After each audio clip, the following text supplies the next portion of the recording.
Yo estaba muerto, completamente muerto. Los doctores del Hospital General de Valbuena lo confirmaron 3 veces. Mi corazón dejó de latir durante 17 minutos. 17 minutos en los que vi algo que jamás debí haber visto. Algo que me obligaron a regresar para contarte. Y te lo voy a decir todo, pero necesito que te quedes hasta el final, porque lo que voy a revelarte en los próximos minutos va a cambiar completamente tu forma de ver la vida, la muerte y lo que está pasando en México en este momento. Esto no es una historia más de experiencias cercanas a la muerte. Esto es una advertencia. Y si estás viendo este video justo ahora, no es casualidad. Mi nombre es Miguel Ángel Reyes, tengo 34 años y hasta hace 6 meses era un hombre común y corriente. Trabajaba como técnico en sistemas para una empresa de telecomunicaciones en la colonia Portales. Vivía con mi esposa Carolina y mis 2 hijos, Mateo de 7 años y Sofía de 5, en un departamento pequeño, pero digno en la Narvarte. Mi vida era normal, predecible, segura. Despertaba a las 6 de la mañana, tomaba mi café con pan dulce, dejaba a los niños en la escuela y me iba al trabajo. Los fines de semana íbamos a casa de mi suegra en Xochimilco, o llevábamos a los niños al parque. Nada extraordinario, nada que me preparara para lo que estaba por venir. Era un martes de marzo. Recuerdo perfectamente ese día porque en las noticias no dejaban de hablar del hallazgo de los cuerpos de Viking y Regio Clown en el Estado de México. Todo el país estaba conmocionado. 2 creadores de contenido, jóvenes, con millones de seguidores, asesinados brutalmente. La gente en las redes sociales no hablaba de otra cosa. Yo mismo había visto algunos de sus videos. Me parecían entretenidos, aunque a veces algo controversiales. Pero nunca imaginé que terminarían así. Esa mañana, mientras escuchaba las noticias en el radio del coche, sentí una opresión en el pecho. Una angustia que no podía explicar, como si algo malo estuviera por suceder. Mi esposa me había dicho que llevara el coche al taller porque los frenos estaban fallando, pero yo, como siempre, lo había pospuesto. Pensaba hacerlo el fin de semana. No tuve ese fin de semana. Eran las 4 de la tarde cuando salí de la oficina. Tenía que recoger a los niños de la escuela antes de las 5. Tomé la autopista hacia Iztapalapa, como hacía todos los días. El tráfico estaba pesado, como siempre, en esta ciudad. Autos por todos lados, motocicletas zigzagueando entre los carriles, vendedores ambulantes aprovechando los altos. Ciudad de México en todo su caos habitual. Iba escuchando música, pensando en que esa noche quería llevar a Carolina a cenar tacos al pastor, a ese puesto que tanto le gustaba cerca de la casa. Cosas simples. Cosas normales. No tenía idea de que esos eran mis últimos momentos como el hombre que había sido toda mi vida. Entonces, sucedió. Un tráiler que venía en el carril de al lado comenzó a invadir mi carril. Al principio pensé que solo se estaba acomodando, pero siguió avanzando hacia mí. Toqué el claxon. Traté de acelerar para salir de su camino, pero había demasiados autos adelante. No tenía espacio. El tráiler seguía acercándose. Intentive. Pisé el pedal con todas mis fuerzas. A nada los frenos no respondieron. En ese momento entendí los malditos frenos. Traté de maniobrar, de esquivar, pero era demasiado tarde. El impacto fue devastador. El sonido del metal retorciéndose, el vidrio explotando, el grito que salió de mi garganta, y después silencio en oscuridad absoluta. No sé cuánto tiempo pasó. Pudo haber sido un segundo o una eternidad. Pero de repente, ya no estaba en mi coche. Estaba flotando en así como lo oyes, flotando sobre la escena del accidente. Podía ver mi coche completamente destrozado, aplastado contra el costado del tráiler. Había gente corriendo hacia el vehículo. Escuchaba sirenas a lo lejos. Vi a un hombre sacar su celular y empezar a grabar. Otro llamaba a emergencias. Una señora se tapaba la boca con las manos, horrorizada, y yo estaba ahí arriba, mirando todo, sin poder hacer nada, sin poder gritar, sin poder moverme hacia abajo, tan solo observando. Entonces, vi algo que me heló la sangre. Vi a los paramédicos llegar y sacar mi cuerpo del coche. Mi cuerpo, yo, estaba viendo mi propio cuerpo ensangrentado, inmóvil, siendo colocado en una camilla. Tenía la camisa empapada de sangre. Mi rostro estaba irreconocible por los golpes, y yo seguía flotando ahí arriba, confundido, aterrorizado, sin entender qué estaba pasando. Traté de gritar, pero no salía sonido alguno. Traté de bajar, pero no podía controlar hacia dónde iba. Solo podía observar cómo se llevaban mi cuerpo en la ambulancia, mientras la gente tomaba fotos y videos del accidente para subirlos a sus redes sociales. Así somos, así es esta generación. Un hombre muriendo y lo primero que hacemos es grabar para conseguir likes. La ambulancia arrancó a toda velocidad y yo, sin saber cómo ni por qué, la seguí. No caminaba ni volaba conscientemente. Simplemente me movía con ella. Pasamos por calles que conocía perfectamente. La avenida Ermita Iztapalapa, dando vuelta en Río Churubusco. Vi a vendedores de tamales preparando sus puestos para la noche. Vi a niños jugando fútbol en un baldío. Vi la vida continuando como si nada mientras yo estaba muriendo. O tal vez ya estaba muerto. No lo sabía. Llegamos al Hospital General de Balbuena. Los paramédicos sacaron mi cuerpo corriendo. Escuché a uno de ellos gritar que no tenía pulso. Escuché las palabras que nunca quieres escuchar. Lo estamos perdiendo. Entré al hospital, siguiendo a mi cuerpo. Pasé a través de las paredes como si fueran de aire. Vi a los doctores y enfermeras moverse frenéticamente alrededor de mí. Uno de ellos rasgó mi camisa y comenzó las compresiones en el pecho. Otro preparaba el desfibrilador. Una enfermera conectaba cables y monitores. Y yo seguía ahí, flotando en una esquina del techo de esa sala de urgencias, viendo cómo intentaban salvar a un hombre que ya no tenía salvación porque yo ya lo sabía. En ese momento lo supe con claridad absoluta. Yo estaba muerto. El monitor mostraba una línea plana, ese sonido continuo que sale en las películas. Ese pitido largo y monótono que significa que todo terminó. El doctor Mayo R., un hombre de unos 50 años con canas en las sienes, seguía presionando mi pecho. 1, 2, 3, 4. 1, 2, 3, 4. Sudaban. Puedo recordar perfectamente el sudor cayendo por su frente, el desfibrilador cargándose, el grito de despeje en el cuerpo, dando un salto cuando la electricidad lo atravesaba. Y nada, la línea seguía plana. Volvieron a intentar. Y otra vez. Nada funcionaba. Yo estaba muerto, y ellos no querían aceptarlo. Entonces escuché voces afuera de la sala. Reconocí inmediatamente la voz de Carolina. Estaba gritando que haría entrar. Una enfermera trataba de detenerla. Escuché a mis hijos llorando, preguntando por su papá. Mateo gritaba, quiero ver a mi papá, una y otra vez. El corazón se me partió, o más bien, se me habría partido si todavía hubiera tenido un corazón funcionando. Quise ir hacia ellos, abrazarlos, decirles que todo estaría bien. Pero no podía.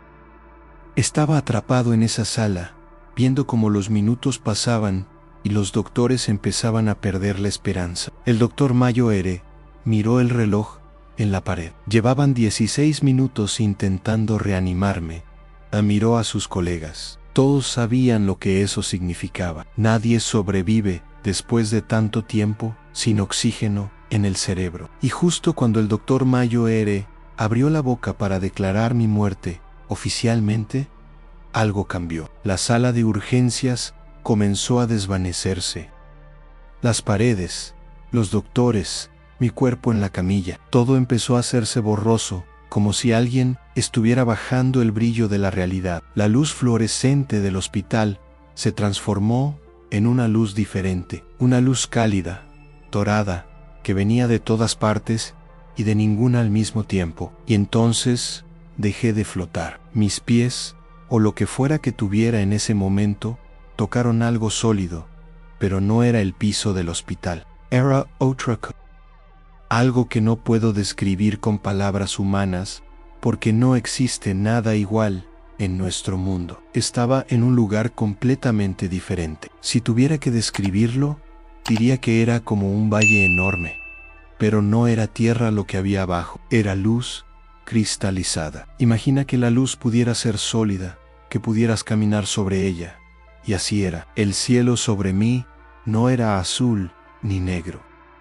Era de un color que nunca había visto antes, una mezcla de dorado, plateado y algo más que no tiene nombre en español. Había estructuras a lo lejos, edificios tal vez, pero no como los que conocemos. Brillaban con luz propia y parecían estar hechos de algo entre el cristal y el agua, y había paz. Una paz tan profunda que todas las preocupaciones, todos los miedos, todo el dolor simplemente desaparecieron. Me sentía completo de una manera que nunca me había sentido en vida, pero no estaba solo. Había figuras moviéndose por ese lugar. Al principio las veía borrosas, pero conforme mis ojos, o lo que fuera que estuviera usando para ver, se ajustaban, comencé a distinguirlas. Eran personas, o habían sido personas. Algunas brillaban más que otras. Algunas me miraban con curiosidad, otras pasaban de largo como si tuvieran sus propios asuntos que atender. Ninguna hablaba, pero de alguna manera yo podía sentir sus pensamientos, sus emociones. Uno de ellos se acercó a mí.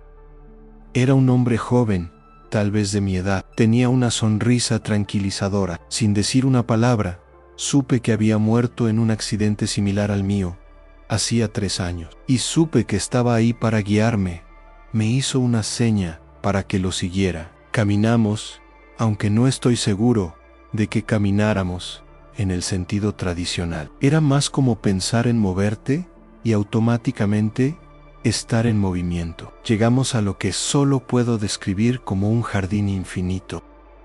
Había árboles que parecían estar hechos de luz líquida, flores que cantaban sin tener boca, un río que fluía hacia arriba en lugar de hacia abajo, colores que no existen en la tierra, sonidos que eran música y silencio al mismo tiempo. Era abrumador y perfecto a la vez, y en el centro de todo eso había una figura. No era humana, pero tampoco era completamente divina en el sentido que imaginamos.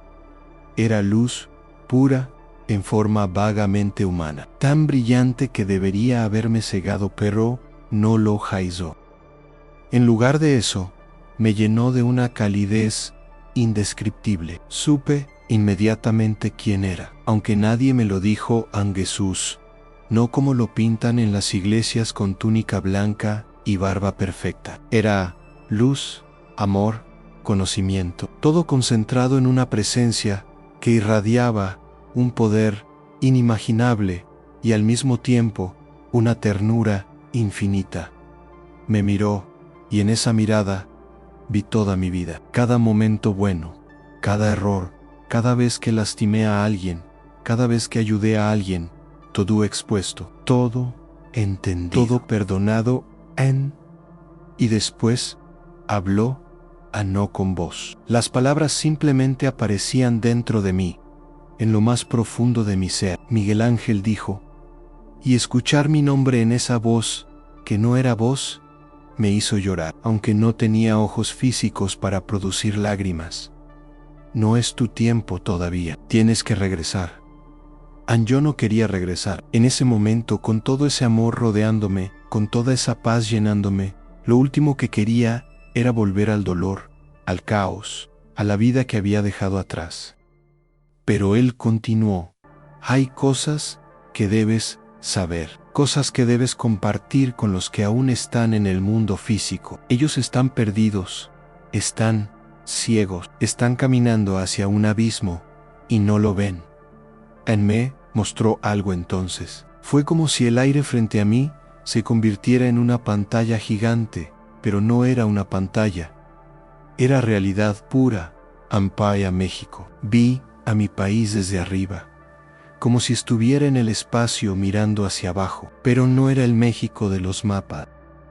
Era el México espiritual, el México de las almas. Y lo que vi me aterró. Había oscuridad, a mucha oscuridad, manchas negras que se extendían por todo el territorio como una enfermedad. Vi lo que representaban esas manchas en violencia, odio en corrupción, desesperanza, basarado los asesinatos, las desapariciones, las familias destruidas. Vi a madres llorando por hijos que nunca regresarían. Vi a niños creciendo sin padres. Vi la sangre derramada en las calles. Y vi algo más perturbador. Vi que la oscuridad estaba creciendo. Se alimentaba de algo, de la indiferencia, de los celulares, de la desconexión entre las personas. Vi a millones de almas atrapadas en sus pantallas, ignorando el mundo real a su alrededor. Vi cómo el enemigo, porque había un enemigo espiritual en todo esto, usaba la tecnología para separarnos, para hacernos olvidar nuestra humanidad, para convertirnos en espectadores de la vida en lugar de participantes. Vi exactamente lo que había pasado en mi propio accidente. Gente grabando en lugar de ayudar. Gente buscando contenido en lugar de mostrar compasión. Esto es lo que le está pasando a tu país, mi Dillo Jesus. Y no solo a tu país, al mundo entero. Pero México está en un punto crítico. Ustedes están en una encrucijada. Pueden elegir el camino de la luz o seguir hundiéndose en la oscuridad. Y lo que elijan afectará a toda Latinoamérica. Porque México es el corazón espiritual de esta región. Sí, México sí. Muchos caerán con él. En sí, México se levanta. Será un faro de esperanza para millones. Entonces, me mostró el futuro. O más bien, me mostró dos futuros posibles. En el primero, vi a México sumido en un caos aún peor. Vi ciudades en llamas, vi a familias huyendo de la violencia. Vi a niños con hambre. Vi al gobierno colapsado. Vi a otros países cerrando sus fronteras. Vi una guerra civil que nadie ganaba. Vi millones de muertes. Y lo peor de todo, vi cómo la gente había perdido toda esperanza, toda fe, toda humanidad. Se habían convertido en animales luchando por sobrevivir. La tecnología, que debería haber unido a la humanidad, los había aislado tanto que cuando llegó la crisis real, nadie sabía cómo ayudarse mutuamente. Cada quien por su lado, cada quien protegiendo lo suyo. El infierno en la tierra. Pero después me mostró el otro futuro, el futuro posible si la gente despertaba. Vi a México transformado.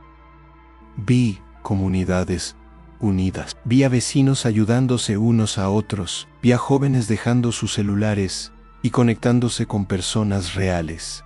Vi a familias orando juntas. Vi a iglesias llenas, no de religiosos hipócritas, sino de gente genuinamente buscando a Dios. 6. La violencia disminuyendo porque las nuevas generaciones elegían un camino diferente. Vi prosperidad, no solo económica, sino espiritual. Vi a México convirtiéndose en lo que siempre debió ser, una nación de gente trabajadora, amorosa, unida por algo más grande que ellos mismos.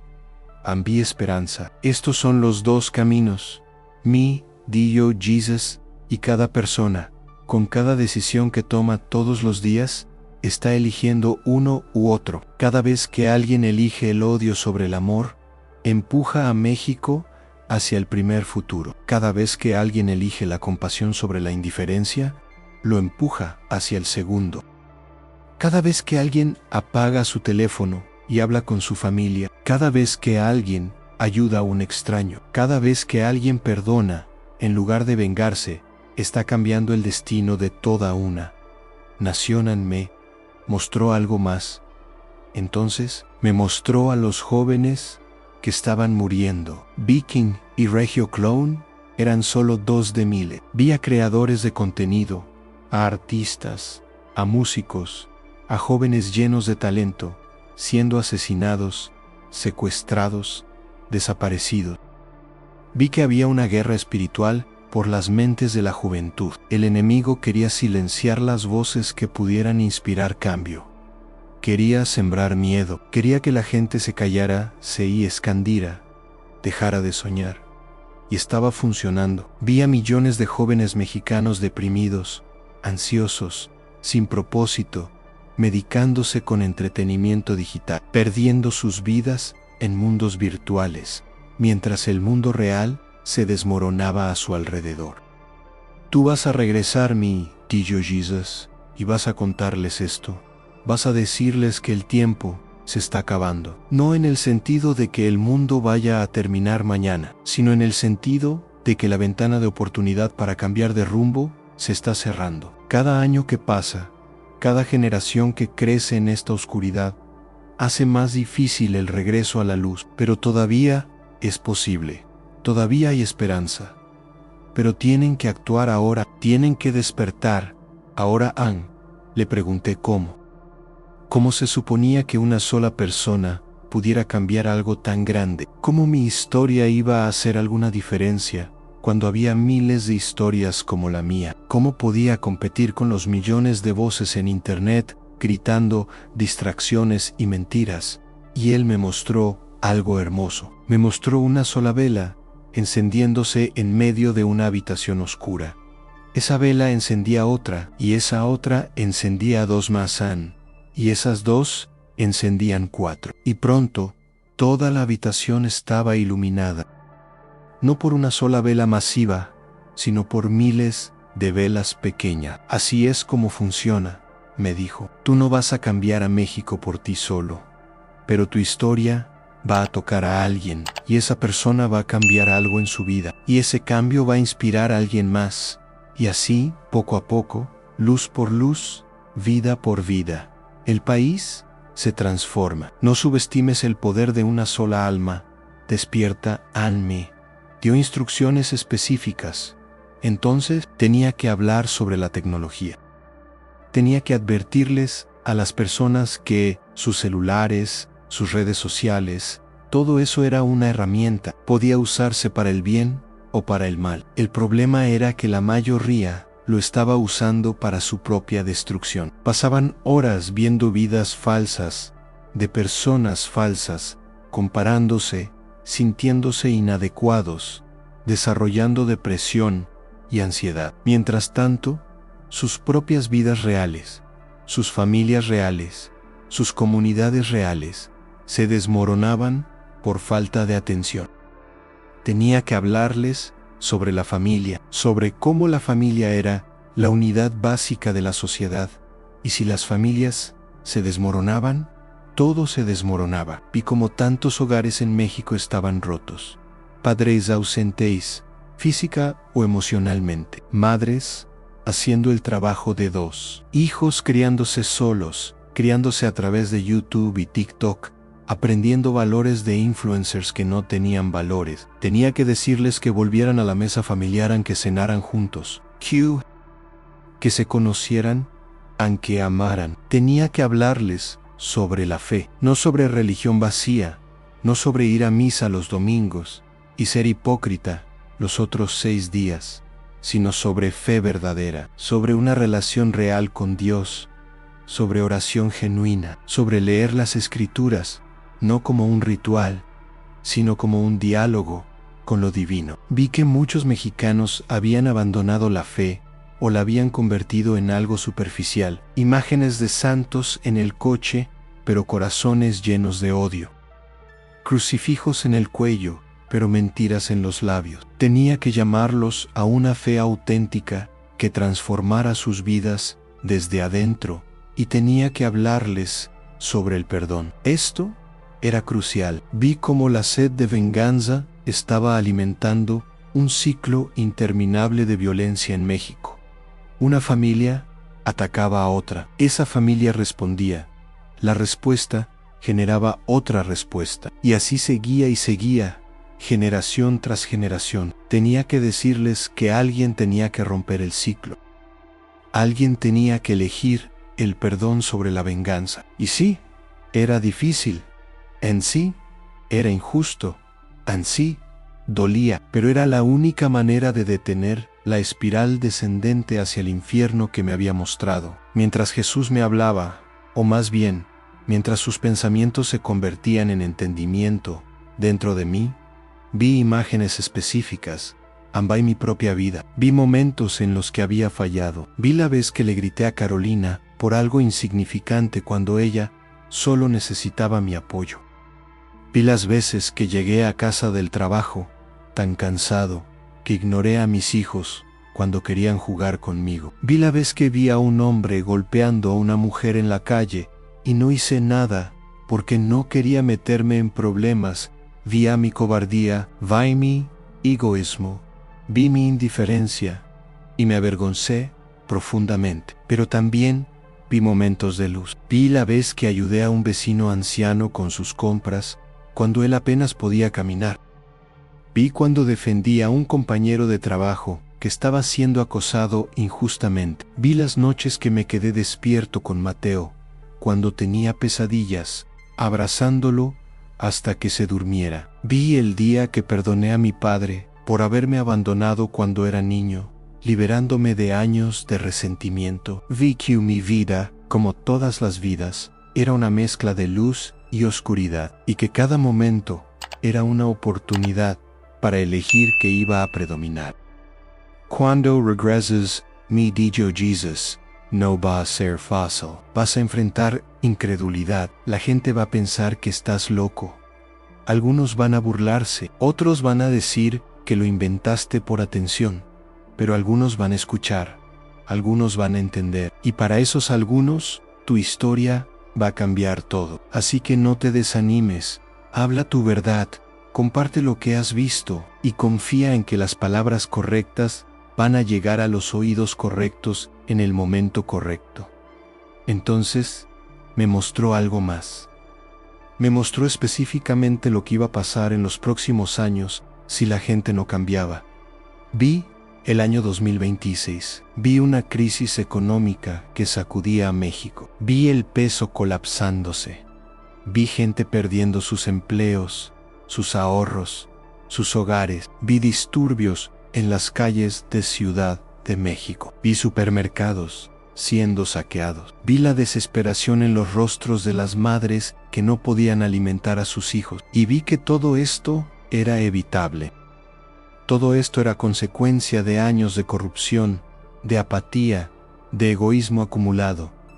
Vi el año 2027. Vi la violencia alcanzando niveles inimaginables. Vi cárteles controlando territorios enteros abiertamente. Vi al ejército luchando en las calles. Vi escuelas cerrando porque era demasiado peligroso que los niños salieran. Vi familias completas huyendo hacia el norte, hacia Estados Unidos, buscando seguridad. Vi a Estados Unidos cerrando completamente la frontera.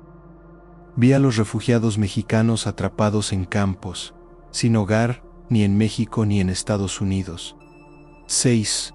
El sufrimiento. Y vi cómo todo esto se conectaba con algo más grande. Vi que había fuerzas globales, tecnológicas, que estaban trabajando para controlar a la humanidad. Vi inteligencias artificiales desarrollándose en secreto. Vi cómo se usaban para manipular elecciones, para crear divisiones, para esparcir desinformación. Vi cómo la verdad se volvía imposible de distinguir de la mentira. Vi deepfakes tan perfectos que nadie podía confiar en lo que veían con sus propios ojos. Vi una sociedad donde la realidad misma estaba en duda. Y vi cómo esto llevaba al colapso de la confianza, que es el fundamento de toda sociedad funcional. Pero también vi resistencia. Vi pequeños grupos de personas eligiendo vivir diferente. Vi comunidades que se desconectaban de la red y volvían a lo básico, cultivando sus propios alimentos, educando a sus propios hijos, cuidándose mutuamente. Vi que estas comunidades sobrevivían mientras todo a su alrededor colapsaba. Vi que eran las semillas del futuro mejor. Vi que la respuesta no era tecnología más avanzada, o gobiernos más grandes, o más leyes. La respuesta era sencilla, personas eligiendo el amor sobre el miedo, eligiendo la comunidad sobre el individualismo, eligiendo a Dios sobre el materialismo. Jesús me mostró mi papel específico. Me dijo que tenía que compartir esta experiencia exactamente como la había vivido, sin editarla para hacerla más aceptable, sin suavizar las partes difíciles. Me dijo que algunos dirían que estaba siendo sensacionalista o que estaba tratando de asustar a la gente, pero que no era miedo lo que debía sembrarse, no urgencia. Había una diferencia. El miedo paraliza, la urgencia motiva, y la gente necesitaba ser motivada a actuar antes de que fuera demasiado tarde.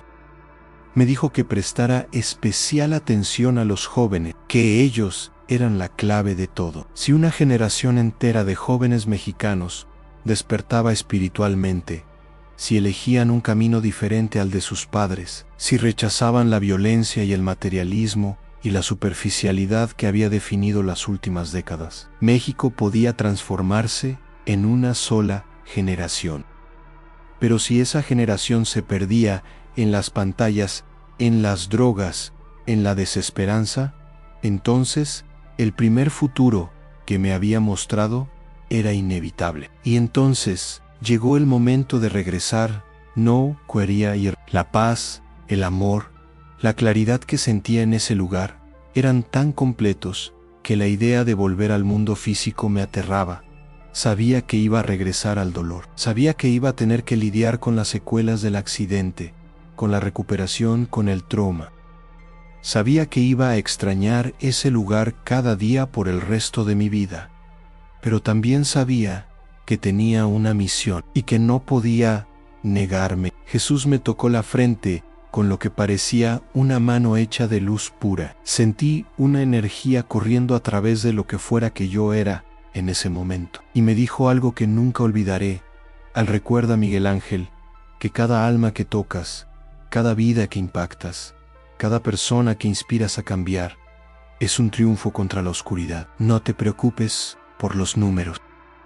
No te preocupes por cuántos van a escuchar o no. Preocúpate solo por ser fiel a la verdad que has visto. El resto no es tu responsabilidad, es mía. Y entonces caí, o más bien, me hundí. La luz comenzó a alejarse. El lugar hermoso comenzó a desvanecerse. Sentí como si estuviera siendo jalado hacia abajo a través de capas y capas de realidad. Vi colores, formas, dimensiones que no puedo describir. Escuché sonidos que no eran sonidos.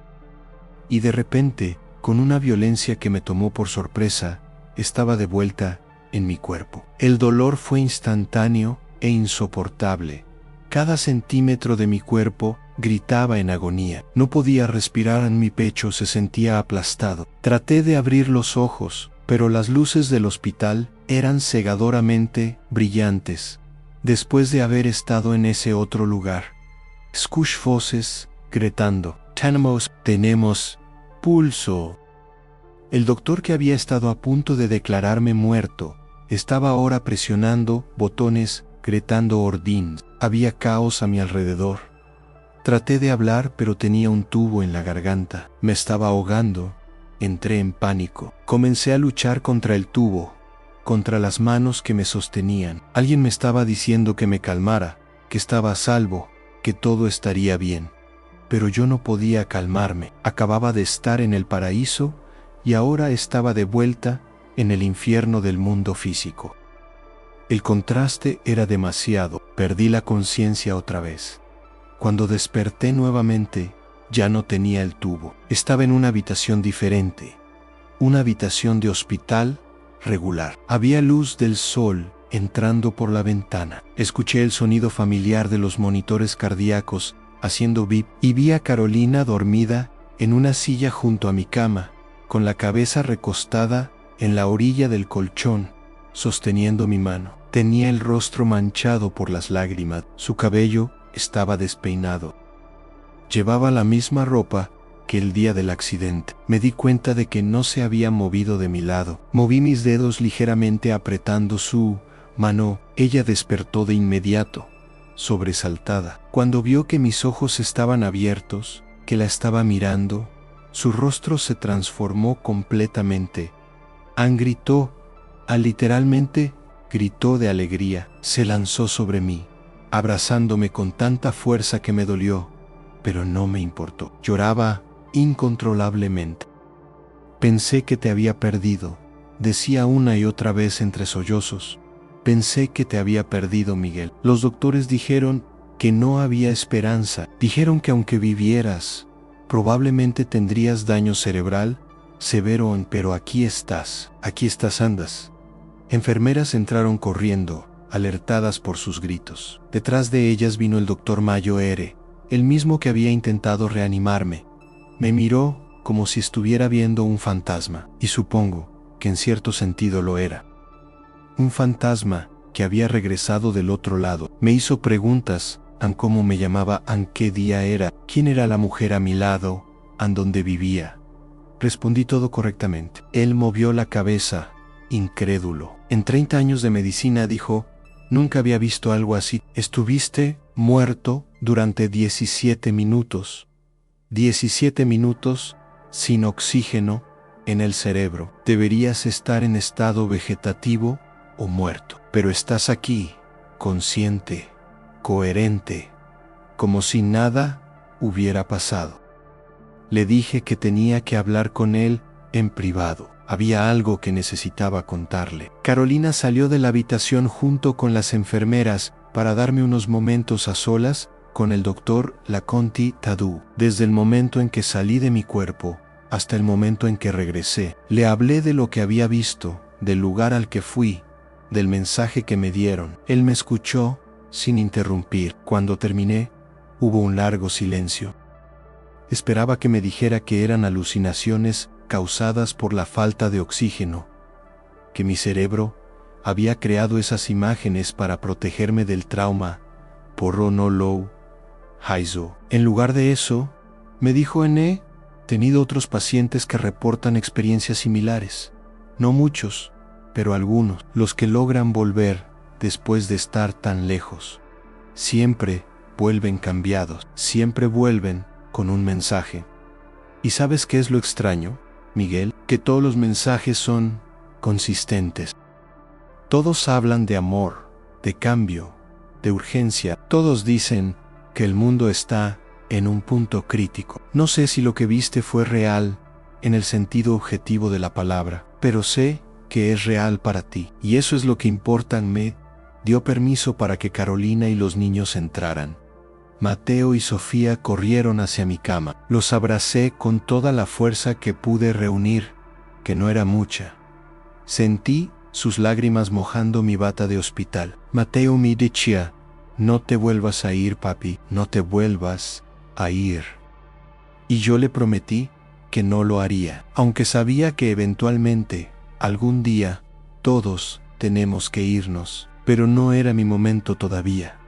Tenía trabajo que hacer. Pasé 2 semanas en el hospital. Durante ese tiempo, las historias sobre mi resurrección comenzaron a circular. Las enfermeras hablaban de ello. Otros doctores venían a examinarme, fascinados por mi recuperación. Un neurólogo me hizo todo tipo de pruebas. Mis funciones cognitivas estaban perfectas. No había daño cerebral detectable. Era un milagro médico. Así lo llamaban, un milagro. Pero yo sabía que no era solo medicina. Sabía que me habían mandado de regreso con un propósito y que no podía desperdiciar esta segunda oportunidad. Durante esas 2 semanas, reflexioné mucho sobre lo que había visto y lo que se suponía que debía hacer con esa información. Cómo compartir algo tan profundo, tan personal, tan extraordinario, sin sonar como un loco. México no necesitaba otro charlatán diciendo que había visto a Dios. Ya había suficientes de esos. Necesitaba autenticidad, necesitaba verdad cruda. Decidí que la única manera era ser completamente honesto, sin importar cómo me viera, sin tratar de hacer que la historia fuera más presentable o más aceptable. Solo la verdad. Cuando finalmente me dieron de alta, regresé a casa. Todo se veía diferente. Las calles de la Narvarte que había transitado miles de veces ahora se sentían como un lugar extraño y maravilloso. Vi a la gente con nuevos ojos.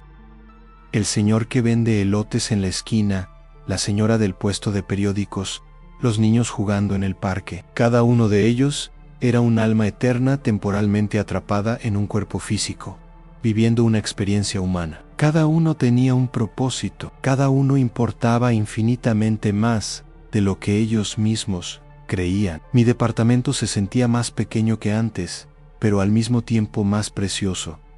Este era mi hogar. Aquí era donde mi familia vivía, reía, comía, crecía.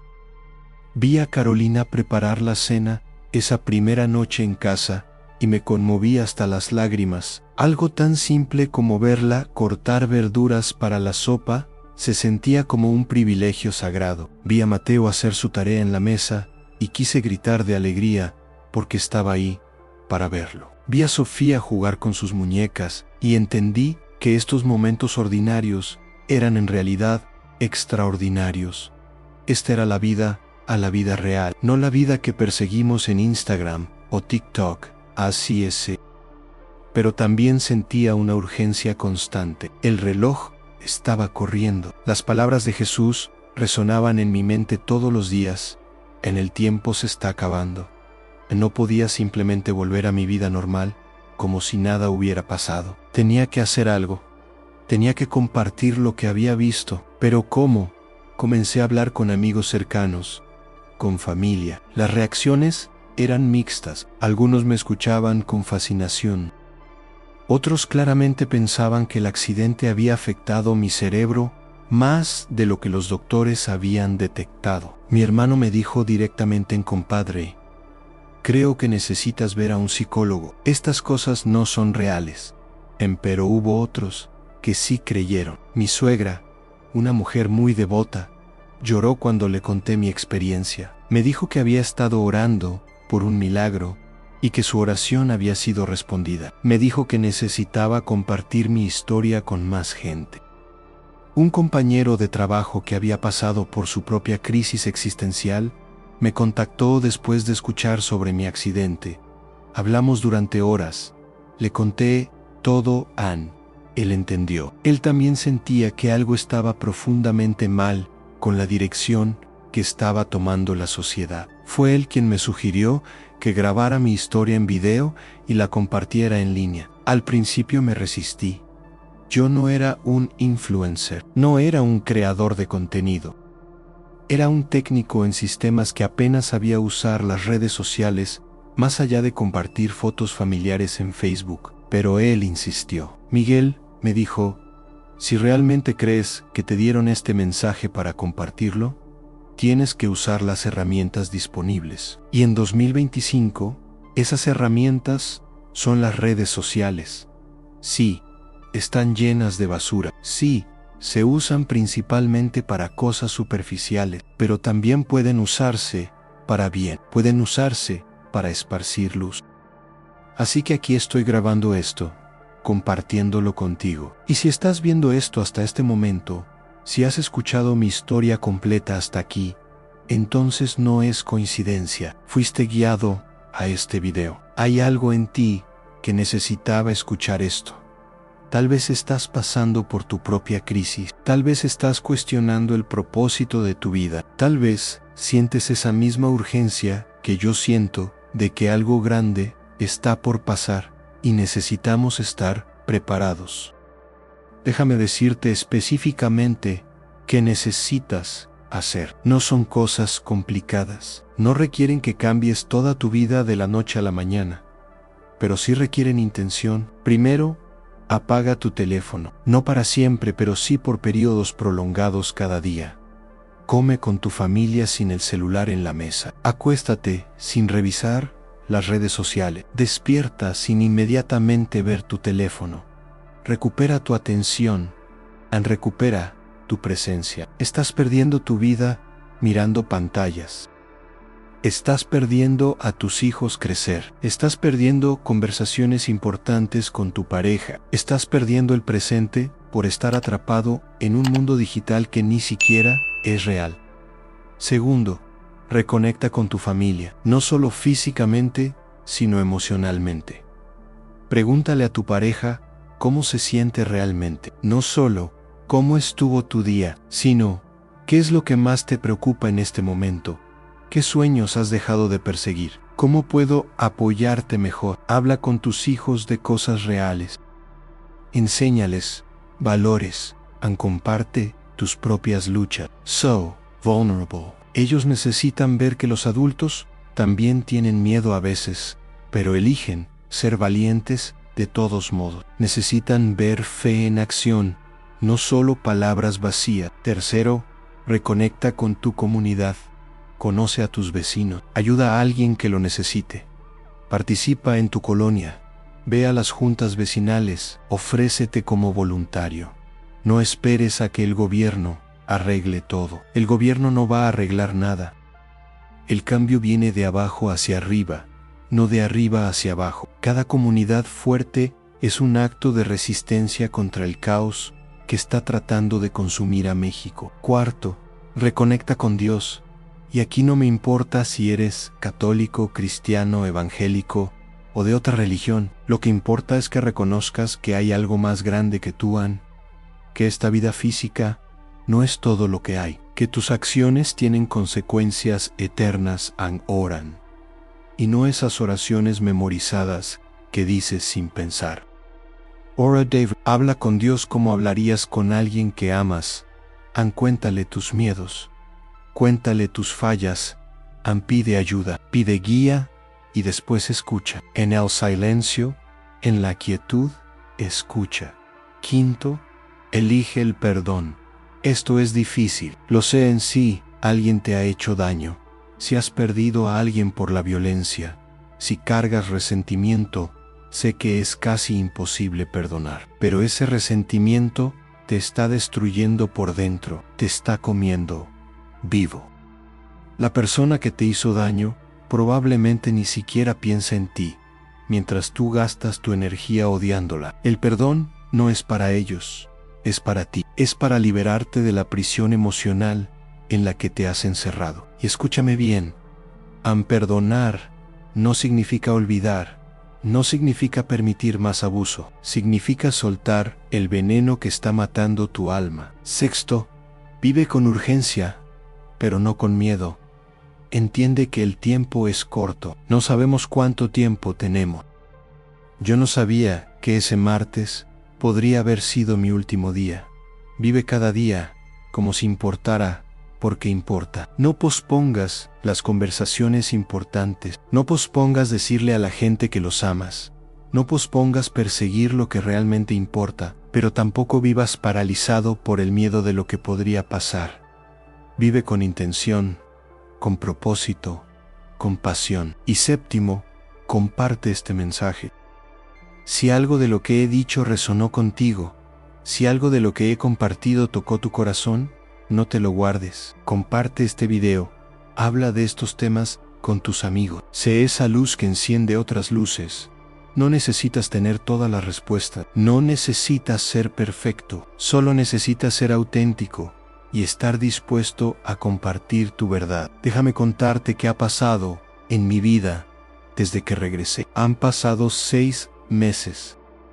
6 meses que se sienten como 6 años por todo lo que he experimentado y aprendido. Mi relación con Carolina se ha transformado completamente. Hablamos de cosas que nunca habíamos hablado antes.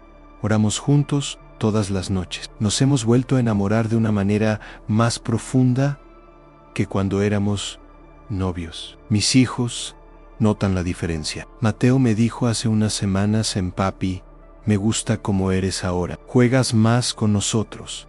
Dejé mi trabajo en la empresa de telecomunicaciones. Sé que suena irresponsable, especialmente con una familia que mantener, pero me di cuenta de que estaba gastando 40 horas a la semana en algo que no me importaba, trabajando para construir el sueño de alguien más mientras descuidaba mi propio propósito.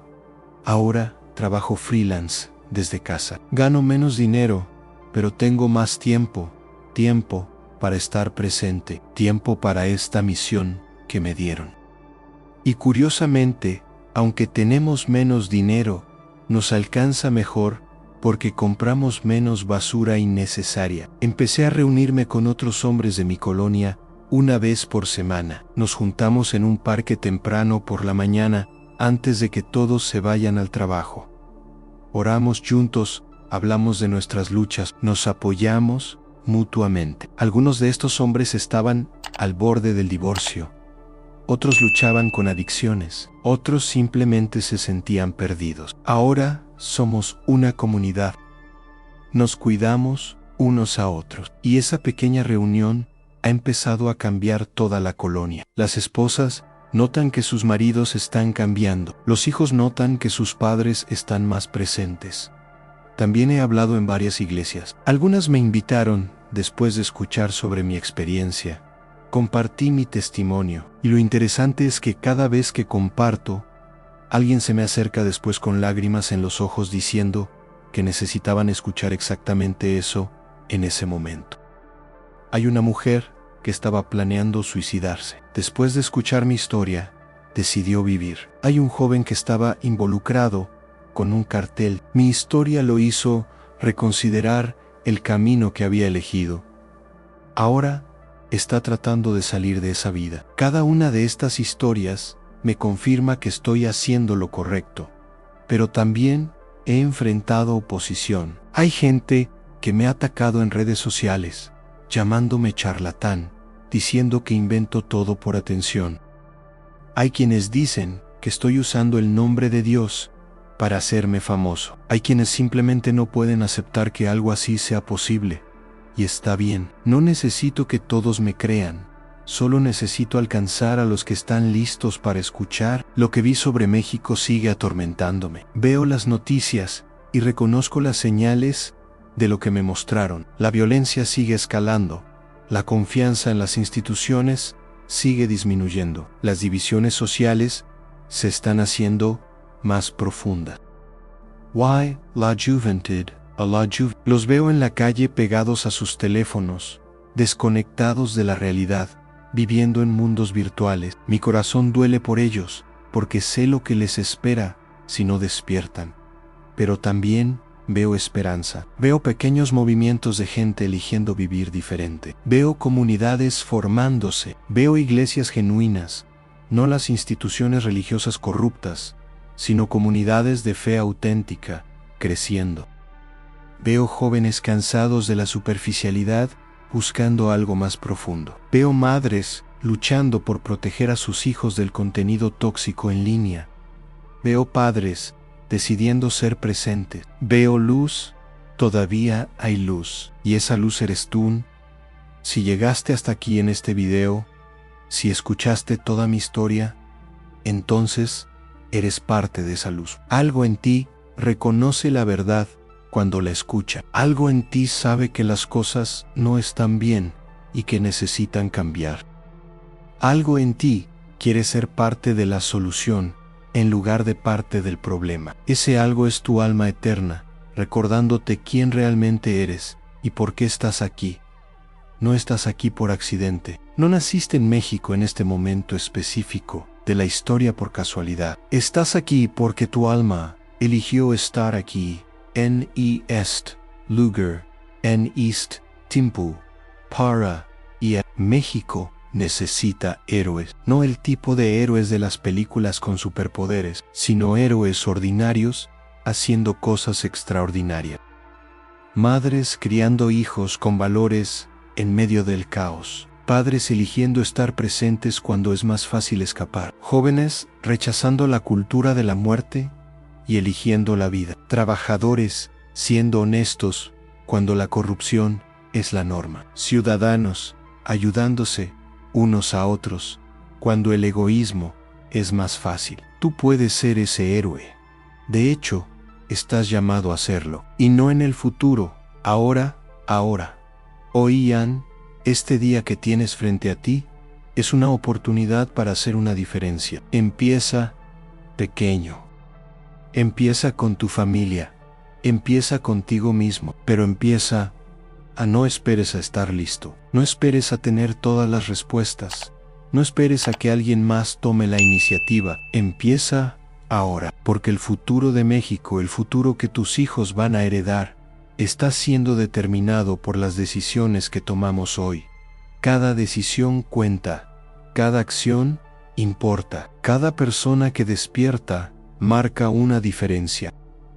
Y si suficientes de nosotros despertamos, si suficientes de nosotros elegimos la luz sobre la oscuridad, entonces, el segundo futuro que me mostraron es posible. México puede transformarse, puede convertirse en el faro de esperanza que está destinado a ser. Pero si seguimos dormidos, si seguimos viviendo en la superficialidad, si seguimos permitiendo que nuestras pantallas nos roben la vida, si seguimos eligiendo la comodidad sobre el carácter, entonces el primer futuro es inevitable.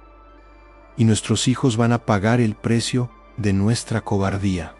Entonces te pregunto directamente, ¿qué vas a elegir? ¿Vas a seguir viviendo en piloto automático, dejando que la vida te suceda, reaccionando en lugar de actuando?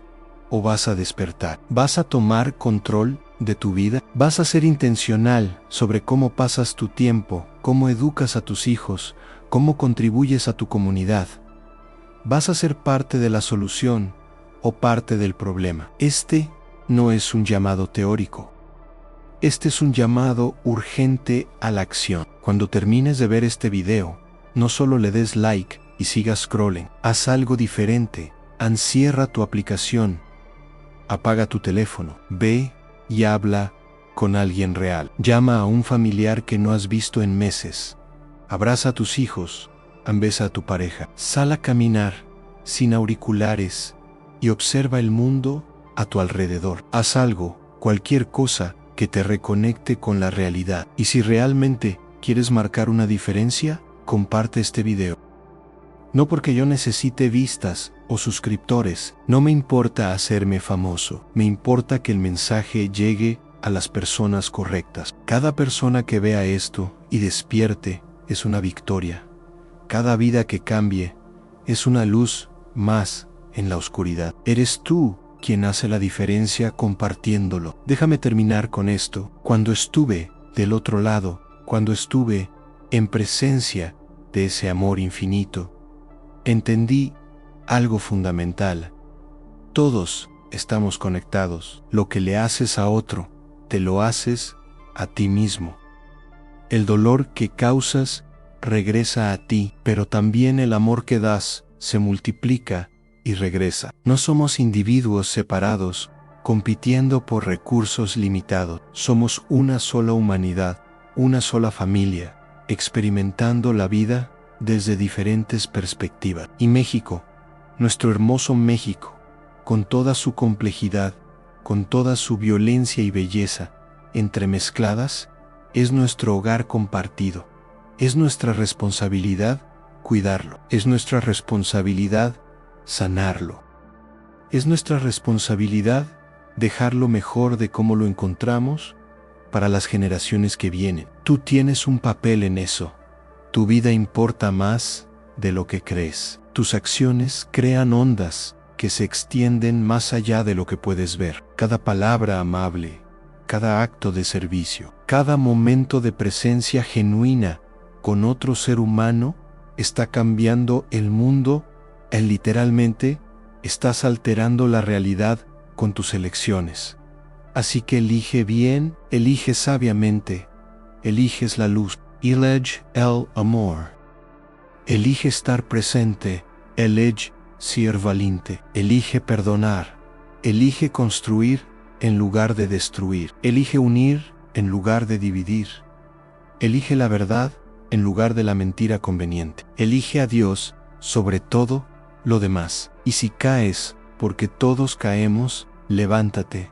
Si fallas, porque todos fallamos, intenta otra vez. Si te pierdes en la oscuridad por un momento, busca la luz nuevamente. El camino no es perfección, el camino es progreso. El camino es seguir intentando, seguir creciendo, seguir eligiendo el bien, incluso cuando es difícil. Yo estaré haciendo lo mismo. Seguiré compartiendo este mensaje hasta que ya no pueda. Seguiré tratando de despertar a las personas una por una. Seguiré confiando en que el plan divino se está desarrollando exactamente como debe, incluso cuando no puedo ver el panorama completo. Y espero que tú te unas a mí en esta misión. No necesitamos millones, necesitamos miles comprometidos. Necesitamos cientos en cada ciudad. Necesitamos decenas en cada colonia. Personas comunes haciendo cosas extraordinarias, impulsadas por amor y fe. Esa es la revolución que necesita México. No una revolución política, una revolución espiritual, una revolución del corazón. Y comienza contigo, ahora mismo, en este momento, después de escuchar estas palabras, que vas a ser diferente. No mañana, no la próxima semana, ahora, porque el tiempo se está acabando y cada momento cuenta. Gracias por escuchar mi historia. Gracias por darme estos 40 minutos de tu tiempo. Sé que es mucho pedir en esta era de videos de 30 segundos, pero si algo de lo que dije tocó tu corazón, si algo resonó en tu alma, entonces valió la pena. Y si decides actuar basándote en lo que escuchaste aquí, entonces mi muerte temporal y mi regreso tuvieron propósito. Que Dios te bendiga, que te dé la fuerza para hacer lo que sabes que es correcto. Que te rodee de personas que te apoyen en tu camino, que proteja a tu familia, aunque guíe tus pasos, y que México, nuestro amado México, encuentre su camino de regreso a la luz. Nos vemos del otro lado eventualmente. Pero hasta entonces, vivamos esta vida con todo lo que tenemos, con pasión, con propósito, con presencia.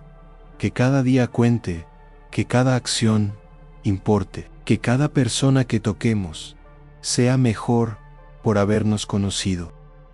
Este es Miguel Ángel Reyes, reportándome desde el otro lado de la muerte, con un mensaje de esperanza para México. No estamos perdidos todavía.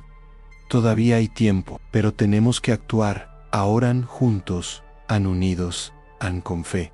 El cambio empieza contigo. Empieza ahora.